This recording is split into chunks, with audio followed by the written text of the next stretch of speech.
Hi, everyone. Welcome today. And today I am talking to Brianne from the Spooky Happy Hour. And she has her own podcast. So we're doing a little bit of a crossover episode today where she'll release this on hers and I'll release this on mine. And she is a licensed professional counselor. So when I met her, we connected on the therapy side of things, and then we also connected on the paranormal side of things. And she reached out to me about doing a past life regression session. And of course, I said, yes, let's do it. And so I just got to meet her last week in more depth. She actually came to an event that I did at the Masonic Lodge in Johnstown. It was a cryptid and supernatural event. And that's kind of the world she lives in. She does paranormal investigations. And this will be coming out after the fact, but this is recorded on 10/7/24. And this Friday, she'll be doing an investigation at the Cambria County Jail. So that I'm sure is going to be super cool because I've heard tons of stories about that jail. So thanks for being here. Yeah, thanks for having me. I'm super excited to get to chat with you a little bit more. Yes. So I got to meet her son and he got to pick out some stones that I sell at my tables, and he is so cute. And we didn't really get to talk much there, but of course, we had 90 minutes to deep dive into Yes. you and your projector human design and your super rare ego inner authority.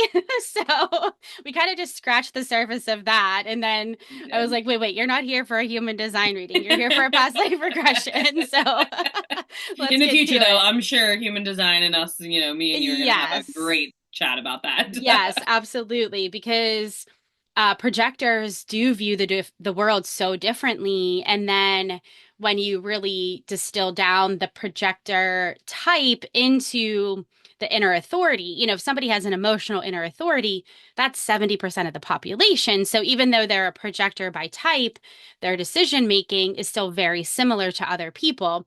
But I think the ego inner authority is it's either 1% or 0.5% of the population. So, you experience the world very, very differently than the majority of, the other population out there. So it's super fascinating to dive into those parts of our chart that are super rare.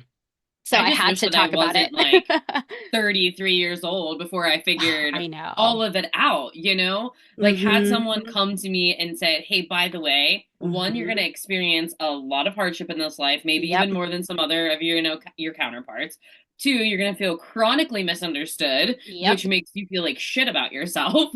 And Hmm. you're going to be like wanting this recognition and validation from a lot of different people, places, work, community, all this stuff. And if you don't get it, you're also going to feel like shit. So, Yes. and Yes. in therapy, right? It's like, oh, internal validation, like that's where it really is, like you Hmm. can have this balance of like having people around on your team or in your community or whatever to validate you and understand you. But it's like, okay, well, when you don't have that either, it's not as easy to just rely on your inner self whenever you've been conditioned to doubt everything that comes up for you. 100%. Yeah. And you actually need external validation. So then there's also this falsehood that we've been taught that no, no, no, it has to be internal. Yes, it does need to be internal. Ultimately, you do need to love, accept, and understand yourself first and foremost. But as a projector, you do need acknowledgement. You do need the invitation to join things. You do need those words saying, like, hey, Brienne, I see you. I get you. Come join me. And when you don't, yeah. And that's why I am so passionate about it because not only am I helping clients understand themselves, but I'm also helping them understand their children so Mm. that they can understand them earlier in life so they don't feel misunderstood, like they don't belong, that they're kind of the outcasts, for the majority of their life and have to decondition all of that pain and trauma, really. So, Mhm. yeah. So I'm glad you found out now. I was 40 before I started understanding mine and doing all of that deconditioning. And So, now you're so well versed in it too, so it sounds like, that was yes. something that really took a hold of Oh, you yeah. and grabbed you. Yeah, it came in at the right time. I started learning about it when I was pregnant with Bodhi.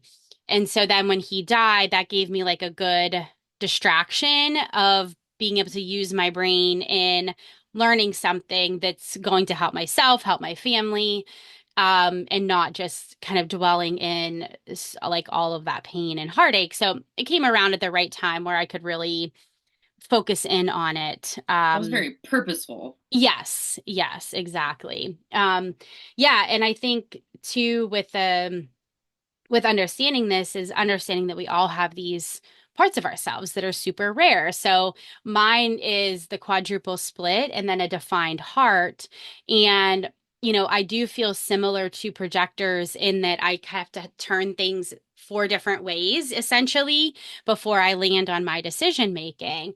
So I can relate to projectors a lot more than I think other generators might be able to. So it's just fascinating when you start unpacking all of these layers of It who we really are and why we are is. the way we are and how we view the world and ourselves. And I just love it. And it's so accurate. It freaks me out every time. Right? Like sometimes like I had been doing it with like clients just like very I'm like, "Hey, if you want to learn more about it, do it on your own." Like I Hmm. can't, I'm in therapy and I can't give you this, Yes. chart Hmm. reading and I'm not really equipped to do any of that. But I Yeah. can tell you the little bit of what I do know. I can show you where to find resources and you can go explore some, on Hmm. your own. But like some clients I've had like just cried, Yeah. because it was like Yeah. so reassuring and reaffirming, validating all the things. And even like deep diving it like I have myself, don't even like when I came to see you and you were like, "Oh, maybe you should also like be incorporating some of these reflector type things." And I was like, Hmm. like you gave me that extra, deep dive Yes. because I mean, of course, being a projector, I wanted to know all about it, and Yes. because it resonated so much with me. So it was like the other types, besides like my son being a generator, I was like, those two types, I'll get real in depth on. All the other ones, whatever. Hmm. But now like going into a little bit more about the reflector, like you had said, um, I had been reading like really needing to like a sounding board to talk things out, Hmm. and before I had left my husband, I talked that decision to death for like 2 years Yep. before Hmm. I was actually able to like make the decision to go.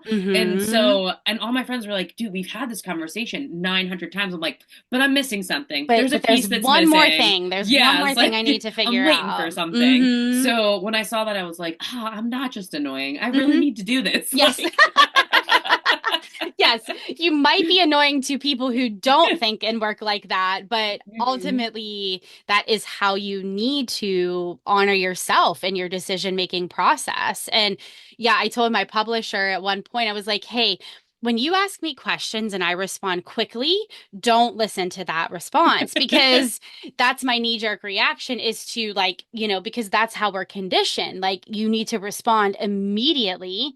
But even though other people with my type and authority might be able to, because I have that quad split, I have to take my time with it. And it is going to be longer than what other people's process might be. And so then just understanding that about myself, like, okay, don't respond to things immediately, even though you feel that urge to, that's just your conditioning.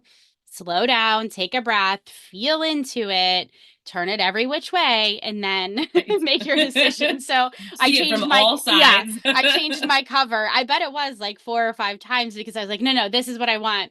But it was like a quick decision. And then finally she was like, she would just sit on the email for like 3 days.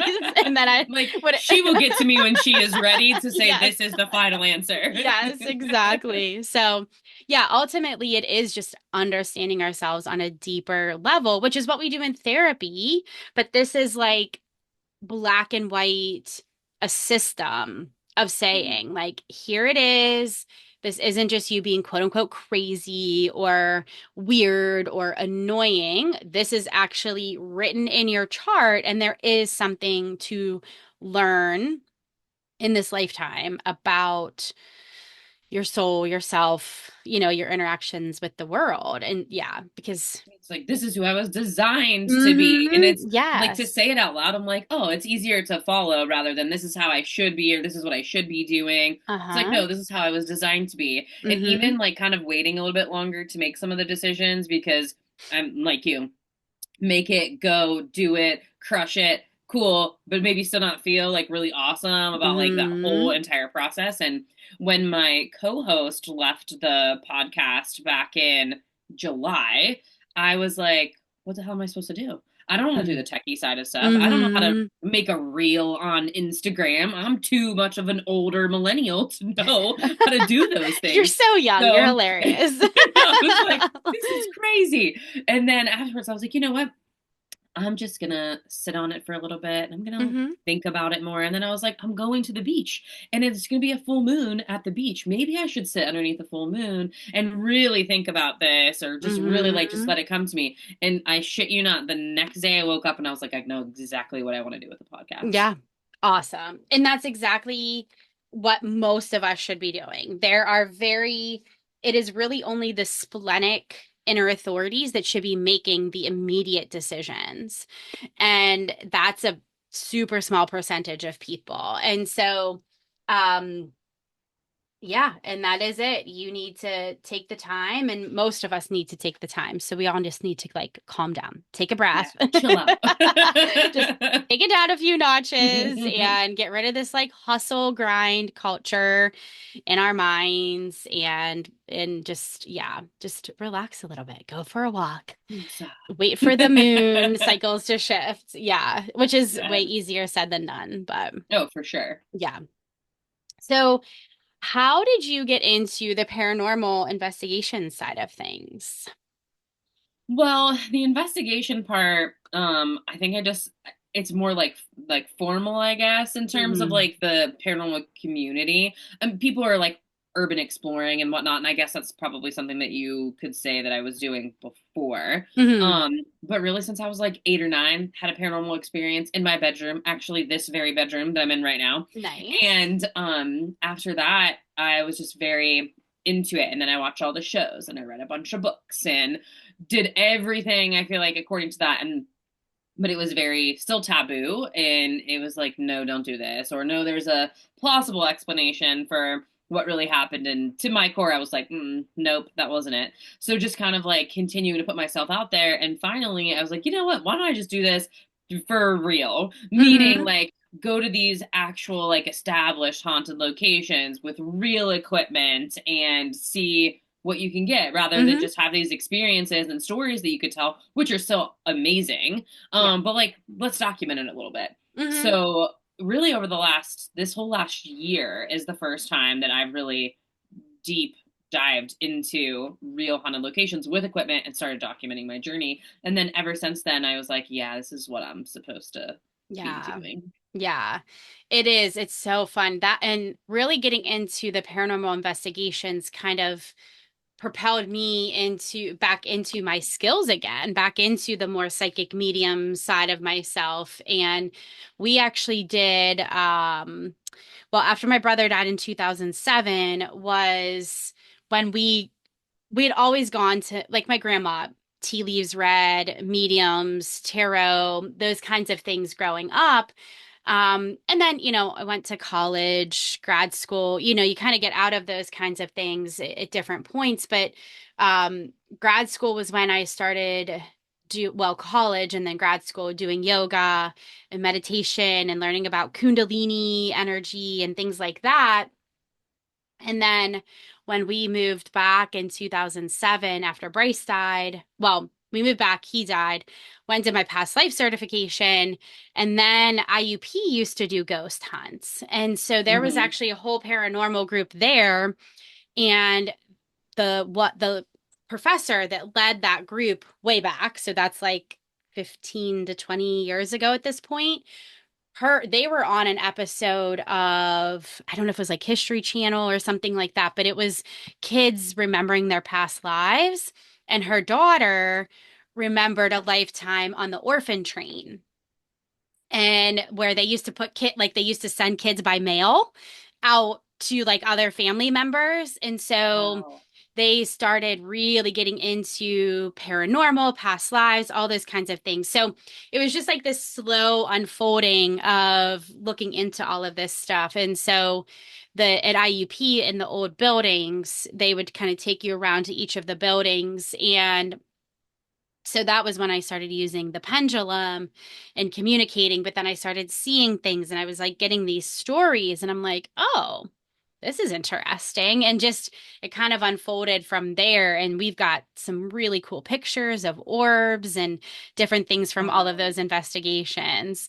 So that That's really, awesome. yeah, it was so cool. We did that 2 different times and just amazing experiences both times. And really got my, juices flowing, so to Hmm. say. And then Yeah. a friend of mine used to do, they did investigations, but I I struggled with not clearing spaces. So they were Mhm. just going in and, documenting things, which is great. But these were not like they weren't the jail. They weren't the haunted locations. These were people's houses who were being very negatively impacted by the energies and entities that were there. So I struggled with not clearing spaces when I was in them because that's not what they were going in to do. So I don't know. I kind of got out of going to those different locations with them because that wasn't my area of interest, I guess, so to say. Well, But like we were man, we saying had. before too, like before we started recording, it's hard Hmm. to go into a place and feel so much energy. And sometimes you just have Hmm. to put up boundaries to say, like, that's probably something that I could have done then before when I maybe Hmm. didn't have this understanding about myself, but now I do. And then I have to protect that just as much. Yeah. Yeah. Yeah. It's a lot. And that's when, we were talking in your session about making sure like, okay, what are you doing to protect your energy? Because you do have a very open chart and making sure that you're not picking up other people's energies, whether they are living or deceased, and Hmm. making sure that you're taking good care of yourself in these situations too. And so, do you want to share with people kind of how you do that and what that looks like? And, I know there's like kind of the stereotypical things that we see on TV where they're playing it up a little bit, with like the overreactions and things like that. But what's it like to just really go in and do something like that? Like setting it up, going through all the steps and everything. I'd love to hear about that. I think the biggest misconception about paranormal investigations is that the activity is just on, on, on. Because whenever you Hmm. see it in a show or, a YouTube episode of some of your paranormal favorites channels, it's not like that. It's like sometimes one of the most boring Yeah. hobbies that you could have. So like for me, before I do go, Amy Bruni has this kind of like tips and tricks for ghost hunting. It's like ghost hunting 101, but I think that they're like rules really to live by instead. And one of them is like research the shit out of the place that you're going to. Hmm. And that's what I like to do because in my 5-1 profile, the one really comes out before I go into it. Like I'm just about to finish a book about the jail before I go. Yeah. Because I feel like if I don't have all the information, then I'm not going to be prepared. So my Hmm. first step is let me gather all the information that I can find because I want to know about the history. I want to know about the documented deaths of a certain place if there is one. I want to know Hmm. about the paranormal accounts as well. I'm probably going to reach out to somebody or several people who've had them, get all of their experiences before I really go. And some of Hmm. that's really just calling up some of my friends now that I have Hmm. from the paranormal community and being like, hey, I watched this video, I read this article, I read this book. Can you tell me a little bit more about it? So after I feel the information that I really need, then I can start preparing myself. So it might be like, okay, here are the top 3 spots where I really want to go to because of an event that had happened there, a death that Hmm. occurred, or a paranormal hotspot. Yeah. And when I get up to a location, I like to just kind of like survey it Hmm. first. Now since we've chatted, I've been trying to talk to myself in terms of like how am I going to prepare before I get in there? Because really, Hmm. I was just like afterwards, kind of like spraying Clearing. myself, yes, Hmm. clearing all that out, and that was it. But didn't do so much in terms of preparing my own energy to go in there. So now I'm starting to kind of like think about, okay, what would be best for me to do? Mm-hmm. And then when I do whatever that will be, then I'll go into a location and I don't like to use any equipment at all first. Mm-hmm. I just leave everything in its case. I don't even take it out. And I will go and tour the whole campus or the whole location, whatever it is. And I want to feel, despite all the information that I have in my brain, I want to feel where it is that I need to go. And that might be very contradictory to whatever information that I've received from, friends or the research that I've done. And then afterwards, I'll get out some of my equipment and go to those places where I really feel pulled to and get my document my evidence. And then I love taking breaks. Like sometimes I'm in these places for like 8 to 10 hours, Yeah. so it's not just continually going and going and going. And depending on who I'm with is really what I'll end up doing as well. If I'm with people who are a little bit more seasoned, we can take longer breaks and devise more of like a plan. We can split up into duos or trios. Or, I mean, on Friday when we go to the Cambria County Jail, it'll be my first experience really with a solo. Mm. So we're all gonna have, there's like these little ghosties that the boys of Paranormal Theory that I'm going with, that they have. They'll put them in a hat, and if you get the ghosty with the X on the back of it, you're the one that has to do the solo, and it's going to be in the dungeon at the Oh. Cambria County Jail. So I'm like, oh my God, please don't let it be me. Please don't let it be me. But at the same Yeah. time, like secretly, I'm like, oh, I hope I get that ghosty with the X because I'll be scared and I can challenge myself and let's see Yes. what it's really going to be like because I haven't had Hmm. that before. So it really depends on if like I'm with seasoned people that I can experiment a little bit with. And I think that I feel more safe. Like I feel a lot Hmm. safer with those. But Yes. if I'm with people who like maybe aren't very experienced or who are kind of scared, it changes my energy and my dynamic, and I think that I lead a lot Hmm. more than allow more of a collaboration. And then by the time the night is over, I do end up telling all of the spirits, like, you can't come with me, Hmm. sorry, we've had a great time, y'all might want to come home and hang out, but you're not allowed. Like, Not coming. stay here, you are bound to this place or wherever else that you go, but you're not coming with me. Yes. And I do have some like sage spray, and I end up like saying a certain like I guess incantation, if you will, in my brain, and like setting an intention before leaving.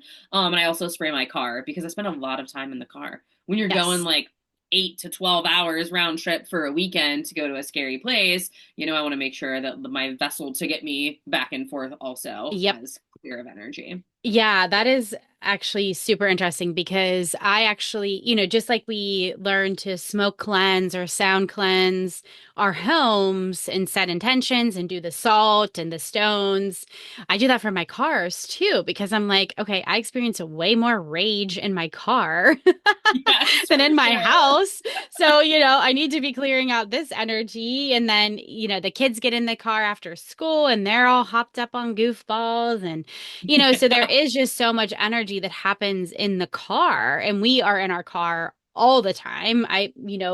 Three of my offices are an hour away. So just in my car a lot. And then, kids' sports and so cleansing the car is a huge thing that I think a lot of people miss in their kind of energetic hygiene, so to say.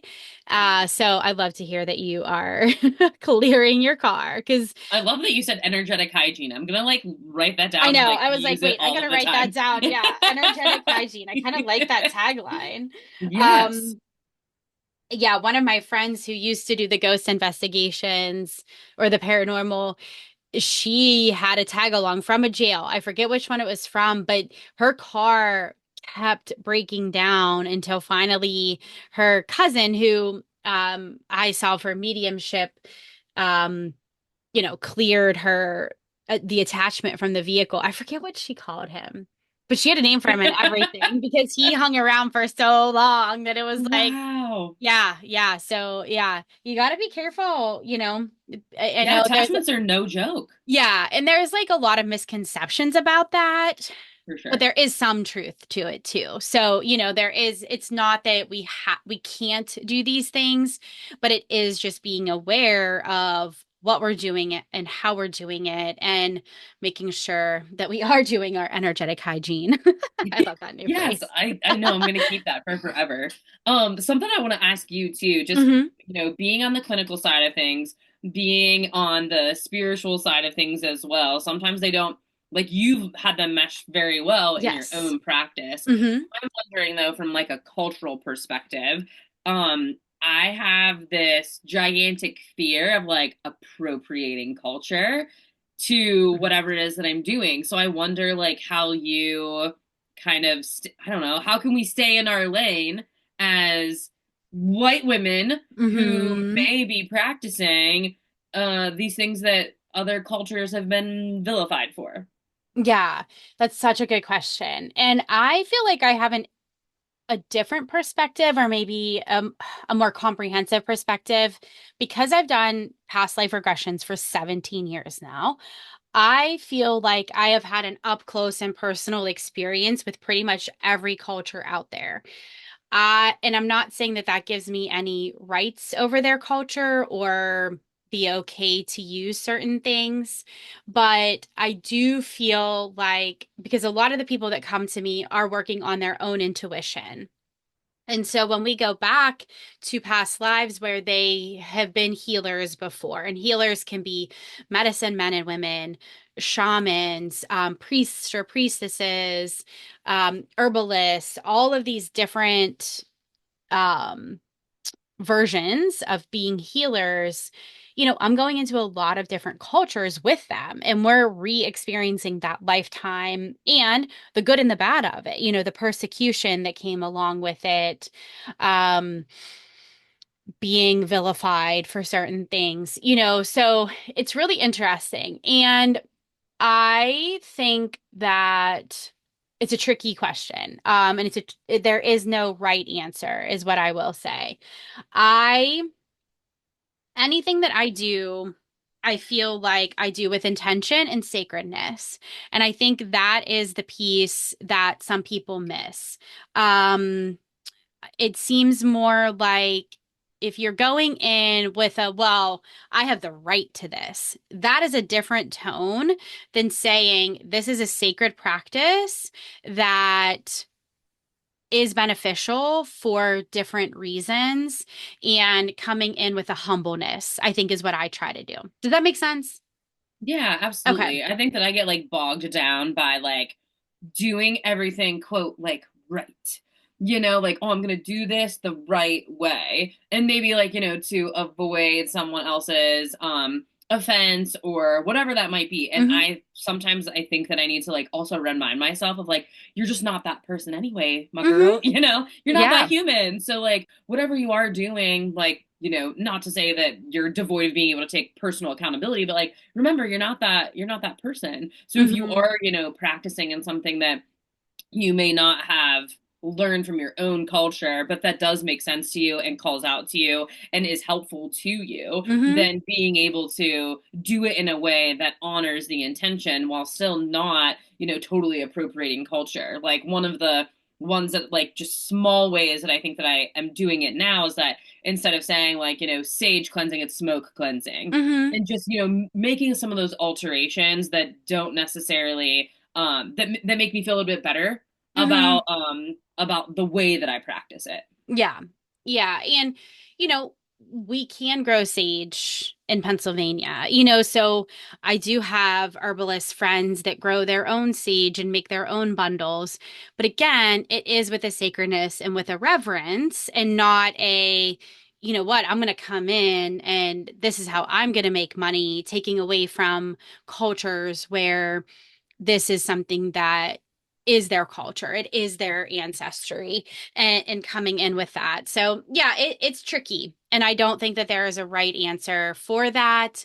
um but I if do we think it's could all about just those be, intentions. So yes, yes, if we could just maybe be less of assholes and just yeah, thinking that we like own the rights to things, or that we have the right to do things, like that's just a different tone that I'm not okay with. But I do feel like we can honor our ancestors, and we can honor indigenous cultures by continuing things too, because we don't want it to be lost to right. history. If this is something that is important to their culture and their ancestry, then continuing it, to me, I'm very much a lover of history. I want to understand the good, the bad, and the ugly of history because I think that there's a danger in the whitewashing or taking things out of history because it makes people uncomfortable.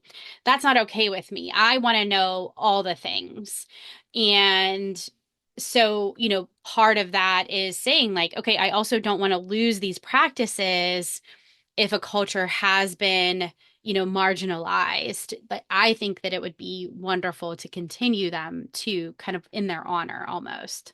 Absolutely. I mean, transparency is so important because if you're only operating with half information, you're not Yeah, operating fully. no, exactly. Exactly. But that's, it makes people comfortable Right. if Of we course. let And sometimes we go have to of. stay in our comfortability because if we don't, ooh, scary. Yes. Yes. I always say that we create stories, and a lot of people's stories about themselves, their past, their history is created to make them feel comfortable and is not the truth or the reality of what happened. And, it's not pleasant to go back into some of that stuff, but I feel like I try to do that in my book that I wrote. One of the chapters is about a college boyfriend that died, and I write about being really nasty to him and just how that taught me about myself and taught me about how I don't want to be. And, kind of taking advantage of his kindness in a way that makes me feel like shit. But if I would just be like, oh no, it was fine, then I can't grow as a human. Then I can't do different moving forward. So I don't know. That's how I view things. What do you think Yeah, the about that? shadow work thing Mm-hmm. is, a real true blessing. It's hard and it's harsh, and there's like a fine line between damning yourself for these mistakes or Yes. parts of yourself that operate in a way that's kind of ugly sometimes, Mm-hmm. and knowing that like the duality of being humans Mm-hmm. and honoring the duality of being humans and not having to say, oh, well, I'm such a great person because I do all of these things. Okay, well, what are the parts of you that are also operating that you have to Yeah. manage in order to present yourself in the way that you want to? 100%. Yes. Yes. So, so true.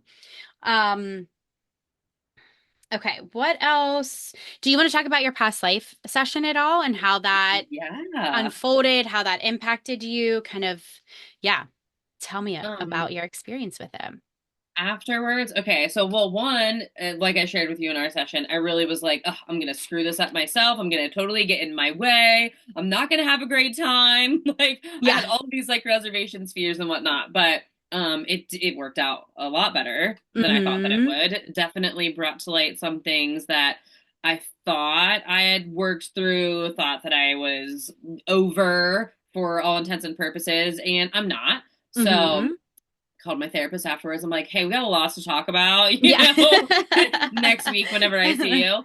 But I think the biggest thing that happened for me too was, well, one large thing happened that I definitely want to get to in the session that I thought was just crazy. But the biggest things have been happening afterwards. Mm-hmm. And I know Yes. that you had mentioned, like, hey, pay attention to your dreams. Like, your intuition might be, Mm-hmm. were loud to listen to, and do that. And so it started leaving. I'm in my car, I'm driving home, and I'm like connecting dots in my brains. So during the session, when I had felt like some type of like pressure in my head and then I could taste blood, Yes. I was like, this is for real. Like, I don't Mm-hmm. really have the somatic type experiences because I am just in the process of starting to reconnect my mind and my bodies together. Yes. So that connection isn't as strong as I want it to be. And that was some of the strongest feeling something I've ever had. And I was Mm-hmm. like, okay, there's definitely something here. And because of the recurring dream of somebody chasing me and I die every time, I was like, there's a connection here and to all of the things that I had been like seeing or feeling during that session. So while I'm driving on the way home, I just had this like recurring sentence that like came up into my brain. And now I've kind of grabbed a hold of this past life. And I think that I think I had a husband in a past life that killed me. Mm-hmm. And with all of the patterns of being in my maternal lineage of what I know of, and a lot of the lessons that like had not been learned over several decades, probably timelines, lifetimes, all Mm-hmm. of those things. I like that's kind of just what I keep like gravitating back towards is that like I Yeah. really think that's like a large betrayal had happened and that I had a past husband, lover, what have you, just a strong male in my life that I should have, been able to trust and I didn't. And I think he killed me. Yeah, and that is something that we see, and that was the intention that we set for you was those reoccurring dreams, nightmares of being chased, feeling safe, and then that's it. Then you're dead. And so when we looked into that, you know, we tend to repeat lessons until we fully learn them. And, for you looking at this, and I hate to call it a lesson, that seems very blasé, but it's not, but it's okay, I was in this relationship, I stayed in this relationship, and then you, in this lifetime, current life, were able to make a different choice, make a different decision that probably ended up saving your life, And so we hear these phrases, these terms of cycle breakers, of patterns of behavior and doing things differently. And you're truly a living example of that. And so it was really amazing to kind of be with you as you're doing the internal work to process that and to fully embrace that and not feel like a failure, feel like you made a mistake, feel like you made bad decisions. It's like, oh no, I actually needed to do this in order to make a different decision this time. Again, taking that pressure off of ourselves of like, we have to get it right the first time? And I do think that I don't think that I would have gotten to the place that I am today without having my own personal run in with almost like dying at the hands of my partner. Mm-hmm. And I don't think that I would have been as equipped to do the internal work that I am now, to be the person that I am now, and to go after the things that I am now. I'm Mm-hmm. much more connected with myself, and no one's taking away anything that I have built inside of me because I don't need as much from the outside as I thought that I did. In Mm-hmm. some ways of my projectorness, yes, I do. And in a lot of other ways, no, the hell I don't. Mm-hmm. So it's become this place of empowerment now where I can explore all of the things that I wanted to, knowing that I'm safe and secure with myself, Yep. and then being able to say and give myself some grace and some self compassion that said, like, this had to happen. Mm-hmm. You may not have been able to sidestep this. Like Mm-hmm. you can be really regretful about the choices that you made that got you to the point that you are, but why when the point that you are at now is the place you've always really wanted to be? Yes. So, and not maybe in like, the United States geographically, but inside, Yes. in my own self. So I think Yes. that while honoring all of the shadow parts too of Mm-hmm. myself that have allowed me to get to the point that I'm at, I realized that like, they have to work together. And Mm-hmm. I got here for a reason. And I am glad that the cycle breaking is something that I can like turn to and think about when I have a hard decision to make or when I put a boundary in place that really doesn't feel awesome but I know is for the best. And Mm-hmm. if I can go 3 generations ahead in the future and just look at what has happened since I've made some of these decisions, and I don't even want to say I hope anymore. I will know that it's going to be way different than if Yes. I like went back three more Mm-hmm. generations and compared them. Yeah. And I think that everybody did their part in getting me to, where I am right now. And then I'm doing my part to hopefully set it up for all my other generations after me. Yeah. And I think it's so powerful when we truly embrace that kind of we are all oneness too of okay, if Brienne is suffering, then I am suffering. If Brienne is healing, then I am healing. And I truly do believe that. I think we've gotten into very much an individualistic, a very insulated place in our society and culture, at least in the US. And it's not great. It is very isolating. It is very lonely. And I would much rather be on the path that I'm on, where I am, working with people in a professional way, but where we are getting into the nitty gritty, down and dirty work and details so that they can go out in the world and the ripples from them living their best life and doing all of their healing then ripple out from them. So, like, not only are you helping yourself and your family line, but everybody you come in contact with is going to benefit from what you've been through, what you've healed from, the awarenesses that you've gained too. And that's just like freaking mind blowing when we start to think about it. Yeah, it's like a whole damn revolution. Yeah, yeah, yeah. And it matters. And we all should be doing it, but we aren't. And that's okay too. Right, because I think also too, like the people like who aren't are also setting up environments to push people to grow so that they can make their own ripples as well. So it's needing that other side to be able to Hmm. do what we're doing on our sides too. And it's a Yes. really, really hard work. So I understand why a lot of people don't want to do it. Yes. Yeah. Sometimes I annoy myself when I'm just like, okay, let me figure this out. Why am I acting this way? What is my trigger here? It's like, oh my gosh, can you just like, yell at your kids and be like, okay, you just yelled at your kids instead of being like, oh my gosh, like, was I tired? Was I hungry? Was there an old wound that I didn't acknowledge? All of the things like I had literally said to somebody the other day, and I was like, oh my God, if I don't get my shit together soon, my son's almost 5, and that's like all of his personality and Oh my attachment is gosh. 0 to 5. Yeah. And like, what is this gonna happen when he's 12 and am I gonna kick myself in the ass because he's 4.5 and I just said something to him that I regret? Like, it's just this rabbit hole that you could just go down Yes. and cycle through. And sometimes it's like, okay, you did this thing, forgive yourself, make the repair, move on. Like, Yes, exactly. And yeah, I know. I learned about the 0 to 7 after all of my kids were older than 7. So I'm like, well, all right, I just messed them up completely. There is no hope. And and I wonder too, like, I don't know, because my child's dad, isn't in his life. There's not a lot of male influence in his life. But I kind of just wonder, I'm like, are dads like sitting up at night thinking about like, oh, my I kid's know. 5 and like, I can't, am I giving them like really great core beliefs right now? Or did I yell at them earlier? And maybe they have like a negative core belief. Like, are dads doing this? I don't know. And like, I just want a dad to like come out and be like, Brie, this keeps me up at night because I have Hmm. never heard that from a male. Yeah, I don't think so, mostly.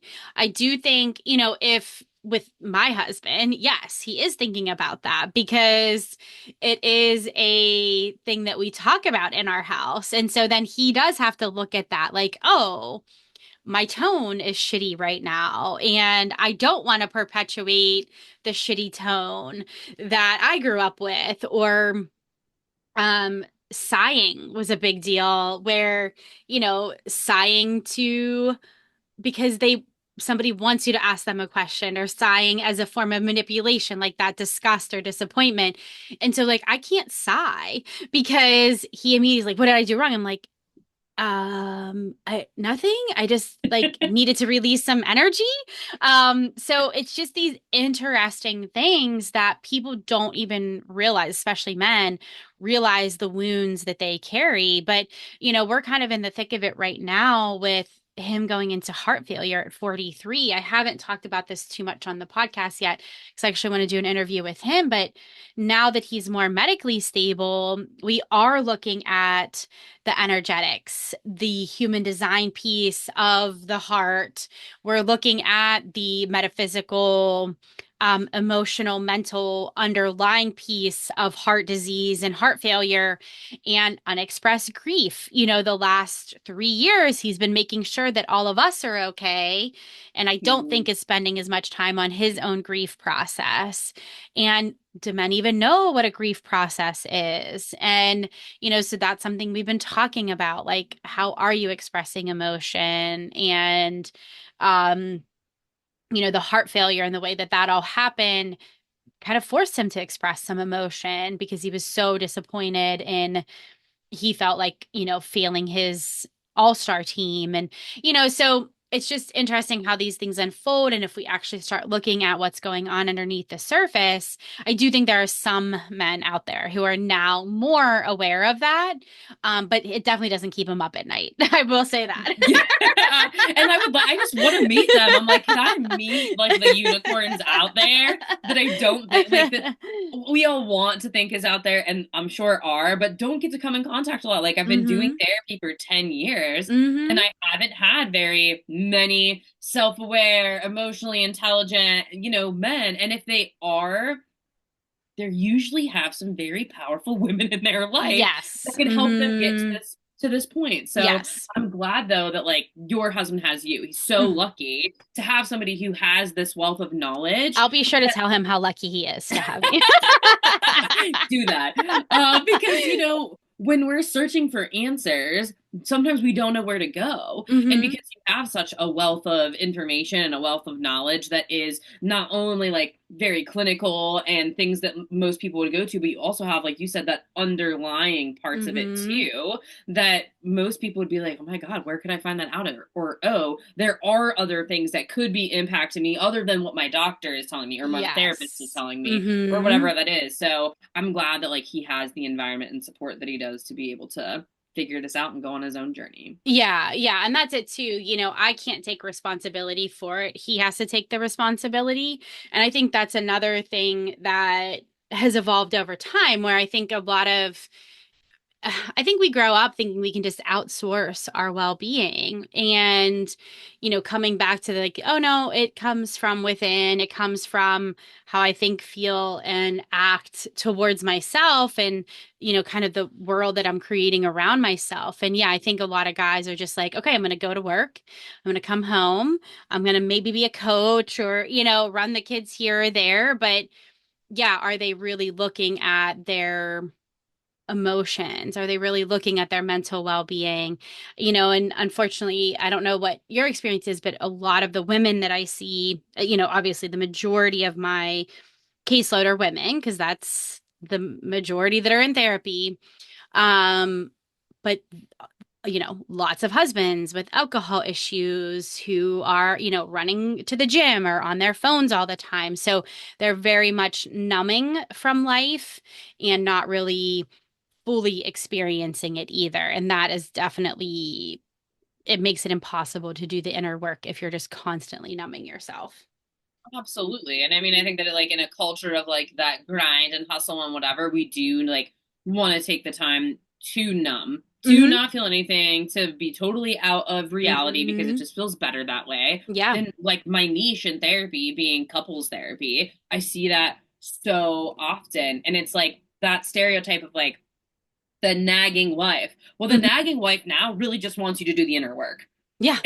Really just want you to like come to terms with whatever is going on inside of you so that you can participate fully in your marriage or being a dad or being a loving partner or son or this or that or whatever, Hmm. because I think that a lot of the time women have always known that there's something bigger and more than whatever's on the surface, Yep. and men just aren't really trained to be like that. Hmm. It's like mission focused, check these boxes, if you do these things you're good to go and Yep. there's nothing else. Yeah.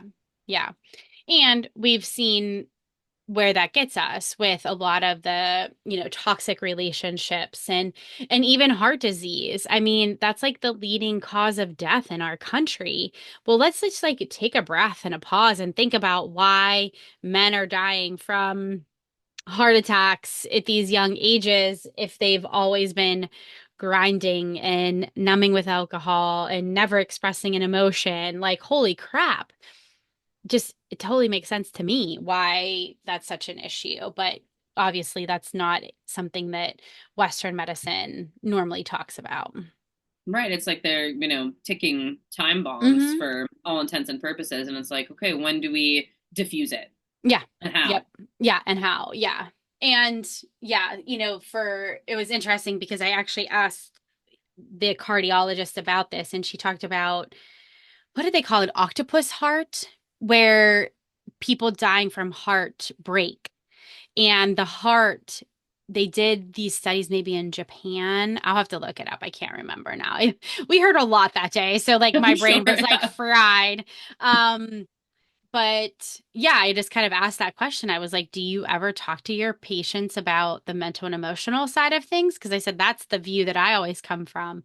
And so she was talking about some study that came out whenever she was in medical school about where the heart looks like an octopus or something whenever it's experienced grief and then the spouse died or whatever, and then the other person dies from heartbreak, they kind of called it. So yeah, I mean, there's some information out there, there's some studies on it in Western medicine, but just not enough for my liking because I think we need to be talking about it way more. So Yeah, it's that holistic mhm. perspective where, sometimes well, all the time, we need to be looking at the whole Yes. person, Hmm. everything around it. Like, what environment do you live in? Like, what's your socioeconomic status even? Like, how does Hmm. that impact your life? Who's Yeah. around you? Yeah, your mental, your emotional state, your spiritual state. And I Hmm. think that if you're not taking the whole picture, like I said before, like you're missing out on vital pieces of Oh information that can yeah. really help you. Yeah, absolutely, absolutely. Oh my goodness, this was such a great talk. What, anything else you feel like you want to share, you want to comment on, either about your podcast or your yeah, just your experience with the past lives and anything at all you can think of? Well, I think it's the one thing too that I was taking out of our session combined with I met with Katie Kelly, who we both know, Mm-hmm. and she was the person that kind of like led me to you. And I had met with her, I would say 3-ish weeks before I met with you.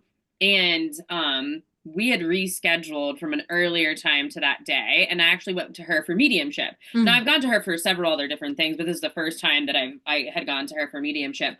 And I wanted to know a little bit more about my spirit team, which I met in the Mm-hmm. past life regression, which probably was like not even like that was a highlight for me, to be quite honest. Yeah. Even like getting all the other things that I got out of that session, meeting my spirit team was probably the highlight of it. And in Katie's session, she was telling me that that this woman was really kind of taking accountability for where this started Mm. and saying thank you for Mm-hmm. being this like the cycle breaker, the this, the that. And that for me was really affirming. Then we got into your session. You were looking at my chart and comparing both sides of it. Also, because things lined up the way that they did, there were some more like karmic type endings. And Mm-hmm. then getting into the past life regression session, meeting my spirit team, kind of knowing that, like, in a past life, this is what I really believe had happened to me. All of those things really lined up so well. And it's Yeah. not like you and Katie got on the phone afterwards and was like, hey, this is what happened in our session. Yeah. Use this information when you meet with her. Like Yeah, it no, wasn't like I that. I don't even think I knew Katie sent you my way, but I had no idea. And yeah, we're both busy, tired moms. We are for sure not checking in with each other on anything ever. Yeah, and it's like I think that like when I talk to some people about this, it's like, oh well, they're friends, and you friends with Katie, and I'm like, that's not how this works. I was No. like, I'm saying that this, may be the line of like how I got to you, but all of these things had really lined up for like really this entire year. Going to like a different reader in May, like across the entire state, and having the same exact message. I'm like, okay, this Yeah, now is I what need to it pay is. attention. Yes, and Hmm. like now with the chart having a little bit more of that same message to me, and now having the past life regression, I was like, I don't need any more signs. I don't need any Yeah. more like points to like the same way, like Validation. this way here. Hmm. I don't need any more. And I Hmm. think that that has given me this level of comfort and confidence that I haven't had before. Ever since our past life regression session, the weight on my shoulders, like quite literally, is gone. Like Wow. I have never felt my shoulders be so like down and back as they Hmm. are in this very moment ever since Wednesday when I left your office. Wow. So whatever I needed to get out of there, I got and has left. I don't need to carry it anymore. Hmm.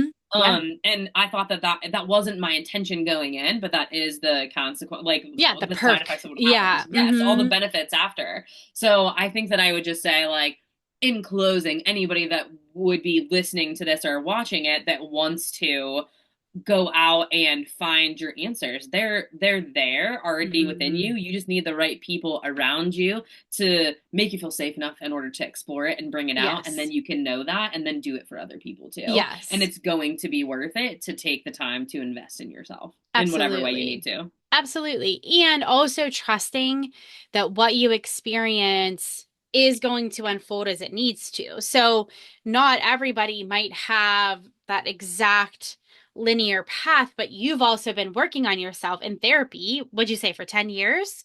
Oh yeah. And so sometimes we have to heal current life stuff. And then sometimes we do need to go back to the past life stuff. Sometimes we do need to look at the mediumship. Sometimes it is understanding the human design, but it's that whole package that we are talking about where you are finally in this place to be able to take all of this in and see how it all intersects. And you've made all of the choices that you've made to get you to this exact moment where you needed to meet your spirit team and see how that's your ancestral line and breaking the cycles. So again, I think sometimes people get expectations in their head about a mediumship session or even a past life session or anything, and that's okay. Expectations are okay, but then also holding that piece of like, okay, but it also might take time. It might Hmm. also There might also be things that I need to release before I get to the like cataclysmic, earth shattering past life regression, because there might be current life stuff that needs healing first. So it's just so Hmm. fascinating how it unfolds. And I've been doing it long enough to trust the process. But I think a lot of people, I won't say a lot, I think some people that make their way towards me, that's part of their journey is trusting the process, is trusting that as things unfold, it is exactly right for them in that moment. So I love how you've talked about that, like where you are trusting yourself so much more. You are recognizing the power and all of the work that you have done that has brought you to this exact moment, going to see Katie recommending me because she doesn't recommend me to everybody. It's only when it feels necessary. Yeah, so it's just really beautiful to hear how that all played out. And I'm so thankful that your shoulders feel like, okay, they're down and back, and Yeah. I can I'm like, I take a have a nice deep neck. breath. Yeah. Where was my neck for the last 30 years? Like, I just didn't think I had one under there. Like, Meanwhile, it's just because your shoulders have been up by your ears for yeah, for forever. for 25 years. Oh my gosh, that's hilarious. Next time I see you're gonna be wearing like a choker, like you'll be like, Right, just showing my look skin at this off neck. there. There.